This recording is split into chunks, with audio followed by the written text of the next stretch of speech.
Hi hello. ഇന്ന് നമുക്ക് എളുപ്പത്തിൽ തയ്യാറാക്കാൻ പറ്റിയൊരു കേക്ക് ഉണ്ടാക്കാം. 4 ഐറ്റംസേ ഉണ്ട്. 3 മുട്ട, മൈദ, പഞ്ചസാര, പിന്നെ ബേക്കിംഗ് പൗഡർ.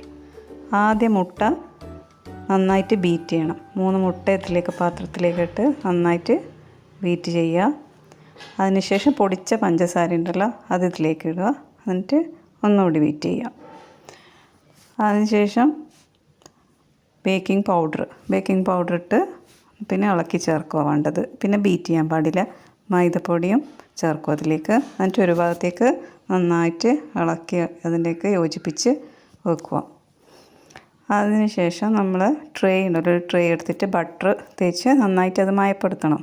ബട്ടർ തേച്ച് മയപ്പെടുത്തിയതിന് ശേഷം അതിലേക്ക് നമ്മൾ ഈ മിക്സ് ഒഴിക്കുക. എയർ ബബിൾ ഉണ്ടാവും, അതിനെ ഒന്ന് തട്ടി കൊടുക്കണം. ഒരു പാത്രത്തിൽ നമ്മളൊരു തുണി വെച്ചിട്ട് അതിൻ്റെ അകത്തേക്ക് പാത്രം വെച്ച് തട്ടിക്കൊടുത്തിട്ട് ബബിളെല്ലാം കളഞ്ഞതിന് ശേഷം നമുക്ക് ബേക്ക് ചെയ്യാം. ഓവനിലോ പിന്നെ അല്ലെങ്കിൽ അടുപ്പത്ത് വെച്ചിട്ട് എങ്ങനെയാണെന്ന് വെച്ചാൽ ബേക്ക് ചെയ്തെടുക്കുക. നല്ല സോഫ്റ്റ് ആയിട്ടുള്ള കേക്ക് ഉണ്ടാക്കാം. വേഗം എളുപ്പത്തിലുണ്ടാക്കാം.